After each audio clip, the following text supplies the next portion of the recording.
We all love the idea of marketing automation, something that can actually do things in the background while we're focused on other stuff. It's pretty powerful. It's pretty amazing. But what happens if we don't set it up right? Or what happens if we don't have enough personalization? Or what if that automation gets wrong and it just keeps running in the background the wrong way with the wrong messaging to the wrong people? That's bad. Fortunately, Shay Howe, he's with ActiveCampaign. They are the leaders in automation. He came in to share all of his best tips around how to set up your marketing, how to set up the automation, how to make sure it's personalized, how to make sure it doesn't go off the rails a bit and go to the wrong people with the wrong message. He gives some great insight and tips here, and this is a really important episode if you're looking to scale. Welcome to Scale Your SaaS, the podcast that gives you proven techniques and formulas for boosting your revenue and achieving your dream exit. Brought to you by a guy who's done just that multiple times. Here is your host, Matt Wolach. And welcome to Scale Your SaaS. Thank you very much for being here. I am Matt. I am your host, and I am here to make sure you are scaling your SaaS, just like the show is called.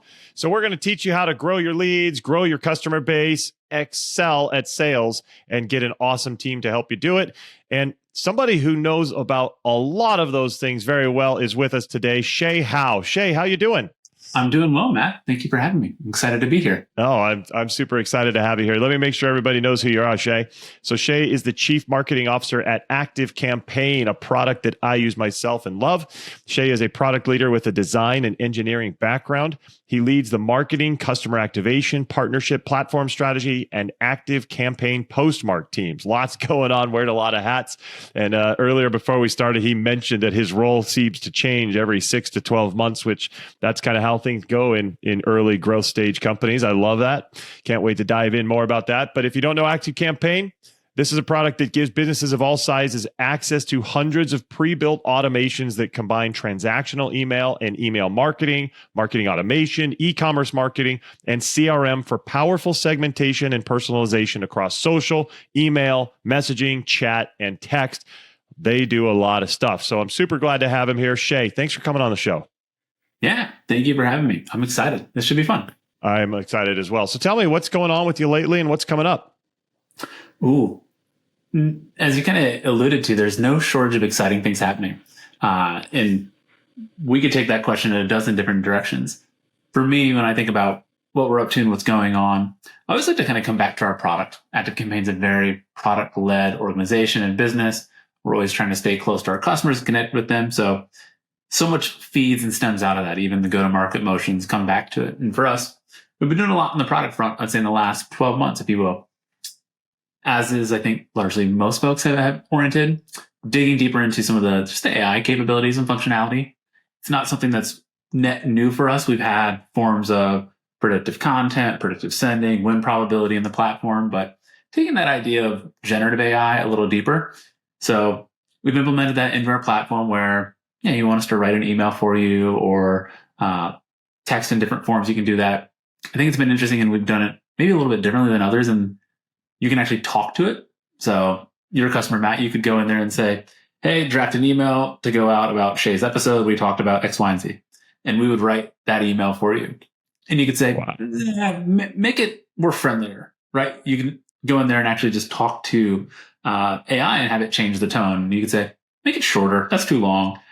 Things like that, where you can actually start to play with the content, which has been really interesting. And then taking that a step further and even rolling out this week in kind of an early access program where you could just describe to us an automation you want. So you could say, hey, I want to send an email about this topic. I want to wait 2 days, send another email. I want to wait 2 days and send one more email and try and get folks to convert into booking a demo or call with me. And you just type that in, open text, free form, and we will build the automation for you. So kind of a wild thing we're doing around that. That sounds amazing. Yeah. Please, you should test it out. I want give me some feedback if you go in there and give it a shot. A lot of other things happening too. We've gone much deeper into our e-commerce capabilities and functionality. So how can you segment customers based off some of their purchase history and send them more targeted messaging? That includes bringing order status into ActiveCampaign, includes bringing the product catalog into ActiveCampaign so you could do related or recommended products, and just going deeper into that vertical for a moment. And maybe you've used it. We also rolled out a new email designer as of recently. So completely reevaluating just how do we make that even more user-friendly and powerful than the one we've had in the past. number of new integrations coming out, be it Facebook lead ads, Google and LinkedIn ads. So a ton happening, honestly, in the back end of ActiveCampaign. And you'll see that directly transcend into some of the sales, messaging, and positioning, kind of go-to-market motions as well. Very cool. And earlier when we were just talking pre-show, we were talking about how your role has changed. I mentioned it in the introduction. What has that meant to you, and how have you felt? Has it brought you energy to have different things going on throughout your career there? Yeah, I consider myself a bit of a mutt and a generalist, right? So we were talking. I actually went to school in Arizona, not far from where you're at, and studied design. Hey-o. Yeah, design in the sense of how do you use design to solve a problem. And I've traditionally just worked throughout my career in hyper-growth B2B SaaS companies where I've been a designer, I've been an engineer, I've been a product manager, I've been a marketer, I've led teams doing all the above. And you kind of have to. That's just the way it goes when you don't have the bench or depth of a team to go do that. And that has described my path at ActiveCampaign too. I've led the design team, I've led engineering, I've led marketing, I've built out new teams around partnership management, developer relations, led corp dev when I acquire a company, have had them sit in my org for a while to kind of lead and grow them and integrate them in ActiveCampaign. So yeah, every 6 months to 12 months feels like a completely different job. And that really, I believe, puts me in a state of flow where about the time I have it figured out, it changes enough to make it a little more challenging and puts me right on that edge of uncomfort to where I'm continually just growing and learning in it. And that suits me so well. That is like the state I want to kind of perpetually live in, as uncomfortable as that actually may be. I think that's smart because that's the only way we can grow. It's the only way we can stay, mentally energized into what we're doing. I think you and I are alike, how after a while we would kind of get stale and get bored with it. But if you can continue to find new challenges and new things to think about and focus on, I think that keeps our focus up, it keeps our motivation up, and it makes us better overall. I also feel like I haven't been dropped so far into the deep end that I'm almost paralyzed and don't know what to do. Where I'm like, I have no idea. This is so above, far and beyond my realm of skill set.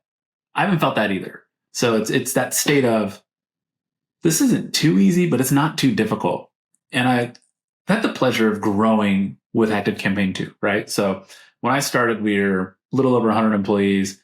Put that in context today, we're north of 800 employees. When I started, we were somewhere around 25 million in revenue, now several hundred million. So that challenge has also evolved as the organization has grown. And I think that's a skill set in its own, just to learn to scale and continually kind of reinvent yourself within the business as it continues to just grow itself. It's so cool. I love it. You've talked before about owned channels. What, if you can share with our audience, does owned channels mean, and what's the value of them? Yeah. To me, an owned channel is one that you own. That's simply said. But what I mean by that is it's the channel you control. That can be your website, can be your blog, can be your email or subscriber list. Maybe it's you're sending messages through SMS, but you have direct access to that and you control the end-to-end experience of it. That's not something like social media where you're playing in the realm of a different platform and you don't have the control over, hey, is my message going to show up next to one of my competitors? Is it going to show up next to a meme of some sort elsewhere? You have more control over the cost of that too, right? So paid acquisition might be a channel where you're competing with your competitors on the cost of that. And then even the platforms running that just fundamentally might increase their prices. They could change an algorithm that will, change your bidding structure or even just the placement of your content. Those are not owned channels. So we talk a lot about owned channels in the ways where you build that audience directly in and close to you in a way where you truly have that control over it. Yeah, I love it. I think it's super powerful and really important. So let's say people don't have that built for their companies just yet. Maybe they're on those other channels, like you mentioned, social and such. What is the best way to kind of convert their audience from that non-owned channel over to their own channels? Yeah, pretty few different ways to think about it. I always kind of think about the sense of what if you started in an unowned channel, how would you get someone over to an owned channel? I think it's important as a business. You also just go where your audience is too, right? I don't believe by any stretch we have the field of dreams over here that if we build it, they will come. Right? We got to go get word out there. We have to go out and actually build demand into what we're doing. So when I talk about own channels, I want to be clear in that, it's not own channels and own channels only. We really think about more of that broad sense of it and how we get folks over into some of those. So one of the ways to do that is getting involved in channels that you don't own and truly being of value in them. So it's not going in there and just being promotional and sharing, here's what's happening and the latest and greatest, things at ActiveCampaign. It's actually going in there and becoming a part of what may be a community, engaging with them. If it's social, it's liking or resharing their content, leaving comments on it, actually becoming an expert with them in that field to one where they actually start to have some affinity for you as a brand. And then done well, you also turn that person who might be an influencer or thought leader into someone who's going to start to recommend, promote you, et cetera. So a way where engaging through unowned channels and then providing value to move them into own channels. So it could be sharing, we wrote this guide on our website and it's going to help you learn how to build automation into your business. So drive them over to the website and we'll do things that's content gated-ish where it's, hey, here's this guide. You want this emailed to you as a PDF or you want to send it to a friend or someone else in your business, drop in their email or your email and we'll do that for you. So we're always giving more than we're actually capturing in that sense, if that makes sense. And using that flywheel, basically, of finding folks through different channels and then giving them good reasons to come to some of our own channels. And that thought being, we're always being of value in that process. We'll be right back. Scale Your SaaS is supported by ToroWave. Lots of software leaders I talk to are looking to scale their SaaS. And I keep hearing over and over about one major struggle, getting ghosted by buyers after the demo. How frustrating is it? When you have a great demo, you're feeling good, they like it, it seems like a done deal, and then crickets, nothing. You reach out, they're not responding to you at all. And when these software companies, they ask me to dive in, I notice that these sellers are following up the wrong way, or actually I should say with the wrong medium. What they're doing is they're hammering emails over and over again. I got a news flash for you. Email effectiveness is dwindling down and down every year. So why beat your head against the wall losing all kinds of business? Start texting, mix in texts along with emails and calls and watch your conversion rates go up. In fact, conversion rates go up by about 50% when you use texting as part of the follow-up. People are used to it. And did you know the response rate on texts is 98%? 98%. So why throw emails into a black hole knowing that they're never going to get returned? Text buyers and get results. But don't use your own phone. All kinds of security and compliance issues if you do. Also, none of that data is with your company. That's not good. Instead, use this system, ToroWave. ToroWave is designed for sales. It makes texting with buyers super simple and fast, and it helps drive more deals. Deals that you've been losing until now. For being a listener, you get 50% off your first month of using ToroWave. 50% off. Just go to torowave.com/scale. That's TOROWAVE.com/scale. Get signed up and start winning more deals like Tracy, who closed $170,000 in 3 days after starting. Again, go to torowave.com/scale. Catch up and win by texting with ToroWave. And we're back. I think that's the key part of it, because a lot of times we think, hey, how can we capture their email? How can we get them to put their email in? Let me give them but it's really all about the value. Mm-hmm. And especially even if you are able to capture the email with something that you give them, what I like to call a lead magnet, a video or a download or something. If you don't give the value back, they're never going to progress in the funnel. And that gated thing that you give them is a very top of funnel thing. And the whole point is we need to give them value. And I love that you said we need to give them more than we get. Give them that value. Make sure that whatever they thought they were going to be able to solve, you're able to solve on some level. And that's going to make them want to progress more. That's going to make them want to take that next step, knowing that they put themselves out there a little bit and you delivered. You came through. It's going to make it easier for them to want to come through, right? Yeah, absolutely. Think about one of the easiest parallels might be e-commerce. How many times do you add something to your cart to then only close the window, sit back for a day and see if they sent you a coupon? it's probably not the best way to capture folks. It works, right? And if I'm running an e-commerce business, I'm absolutely doing it.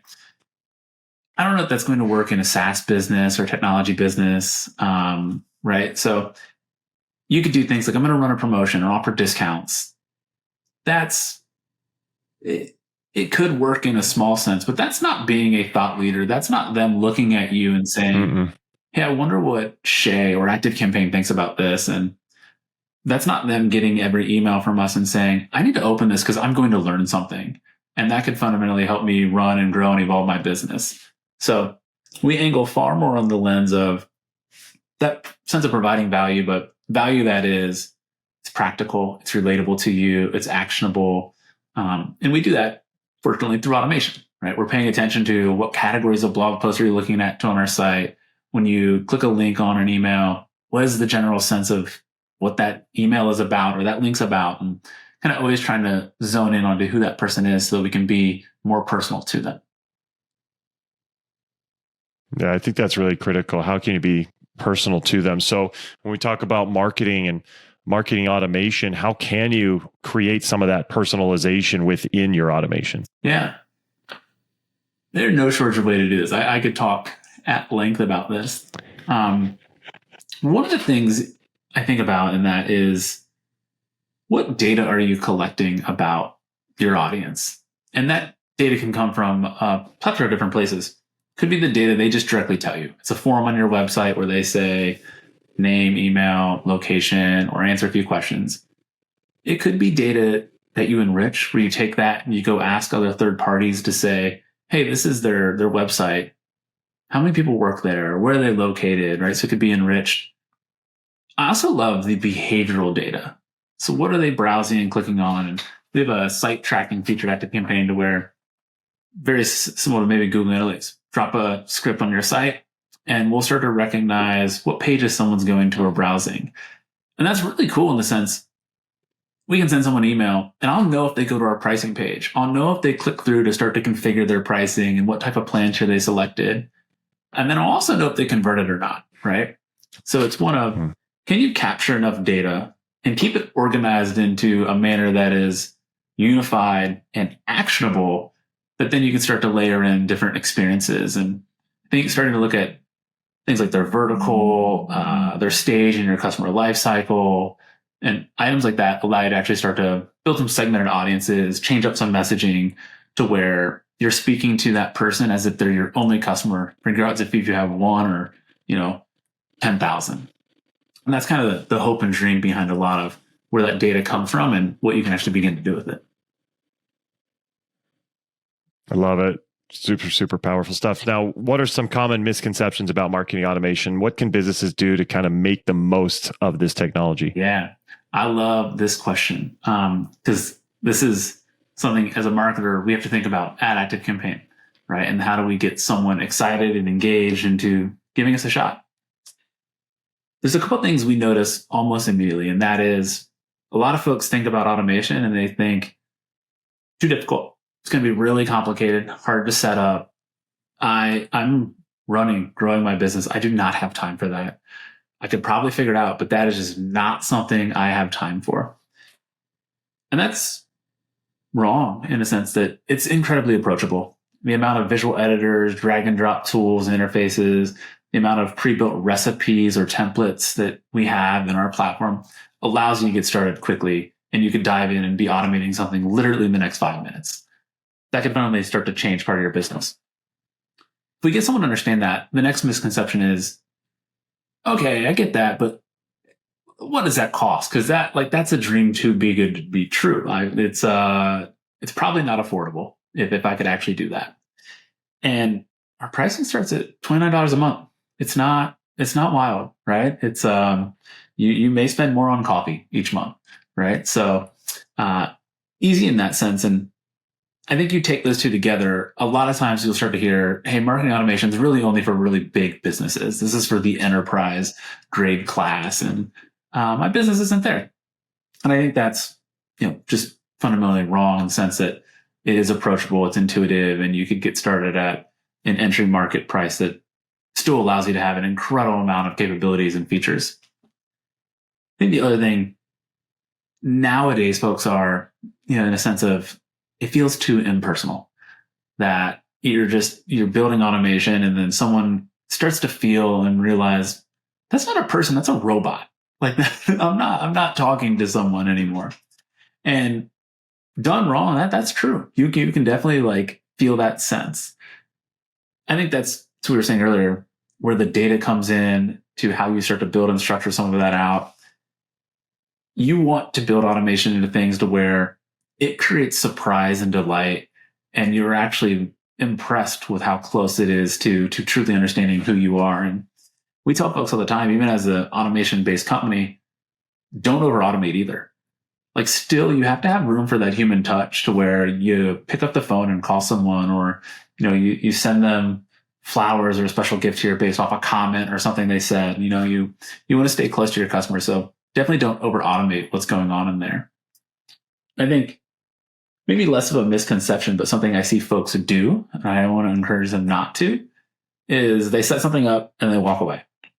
And, I got this process automated, it's working, it's delivering the results I want, but they go on and do something else and don't realize, hey, you're building out patterns of data to where maybe you can start to experiment and iterate, optimize that, and there could be something more powerful in there. Or maybe there's something else you could be automating in your business that could go a little further. So that idea of set it up, forget it, walk away, I would just encourage folks that there's probably more going on there than you might realize, and you can improve that process, make it a bit more personal through automation, or find ways to layer automation into other workflows or processes in your business. Yeah, I think that's really, really good advice. I'm guilty of that, by the way, setting it and forgetting it because it is so easy to do. But you're right. There's probably some things we can go back and optimize and tweak and A/B test and make sure that it's really delivering what it needs to do. And sometimes things get outdated. Yeah. I've gotten automations from other businesses where it's like, I don't know if you really meant to send me this. And so we need to constantly test it. I like to make sure that my team is putting themselves through the funnel so that they get those same emails, get those same messages, and they can understand, is this still right at this period and at this point? And it's funny, sometimes we find stuff that we're like, ooh, we need to adjust that. We need to change that. I'm giving you an example where we have some automations running when someone creates a trial at ActiveCampaign. We send nurturing to get them become a paid customer. And we have a lot of different automations there segmented down to type of vertical you said you were coming from, what product at ActiveCampaign you're interested in. So whether it's, our email marketing or automation side versus our CRM or other ends. And we've recently went back and just started to experiment, change some of those automations and even just the messaging within them. So this idea of, hey, you created a trial, but you didn't convert. So kind of an abandoned cart version of e-commerce, but in SaaS, right? And we had messaging that was like, hey, your trial's going to expire. Don't forget to come back. Don't forget to set up your account. That it didn't have the emotional reaction and draw to come back. It's like, yeah, I kicked the tires and I got busy and I don't have time to finish it. It feels like work, right? Where if we just change that language to, if you do one thing, set up your first automation. That makes it way more approachable to the sense of, I got time for that. I can go build that one automation. I don't have time to import my list and set up all my custom fields and, get the integrations tied, but I can go build that one automation. And so that performed better. Change that up to then, if you do one thing, do this, and here's the 1, 2, 3 on how to do it. Select a trigger, create an action, activate. Things like that, like just small tweaks into the messaging, or even just when those emails are delivered based off actions they're taking, have started to show pretty strong gains in not only click-through rates, but in-app activity and adoption of the product, and then funnel down into conversion. So even for ourselves, we're not perfect in that. We set this up and went and did a bunch of other stuff and said, we should actually probably go back to that. I wonder if we can make that better. So we're learning ourselves as well. I love it. And what you talk about, it's something I speak with my clients about in the trial. One of the biggest things is getting them to that first aha moment. Mm-hmm. And for you guys at ActiveCampaign, I'm sure once they run that automation, it's like, wow, look at everything that just did for me. That's amazing. That's an aha moment. And so what I teach my clients is, in your system, what is that aha moment. And then just in that trial, get them to do that, because once they do it, they're much more likely to stick around and want to keep doing that. So I love that you guys figured that out. That's something we work on with our clients as well, but it's really critical to capture them and get that aha moment early. So I'm glad you just focus on that one thing. And as we wrap up here, Shay, I want to ask you, what advice would you give to early stage software leaders who are wanting to grow and accelerate using automation? Yeah. Cliche, perhaps, but this idea of just stay incredibly close to your customers and follow their lead. And having had the privilege to go build a few different companies and startups, you get into it because you have an incredibly good idea. But so often I've been wrong in going out and building something and investing just an incredible amount of time, resources, money, where I've drifted from the customer to where it becomes more of my influence or impression versus what the market might want or need. And that disconnect, if it gets too wide, can be paralyzing. So maybe just staying close to your customers. And in doing that, it's not seeking their advice on what are you looking for? What do you want? It's like, listen to their problem. Listen to what they're struggling with. Listen to how they're solving some of that today. And then apply the lens of, how does technology and the advancements of technology enable us to create a better customer experience for them? And if you can marry those two together, you can actually start to find your way through actually building a product where folks are jumping in to use it faster than you can really start to control and manage.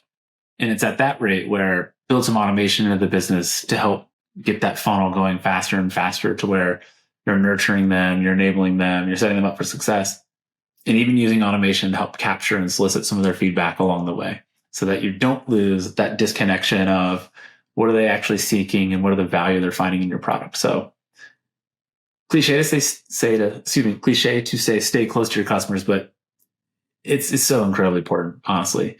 And if you want to do it at scale, I think automation can be a perfect tool to help you there.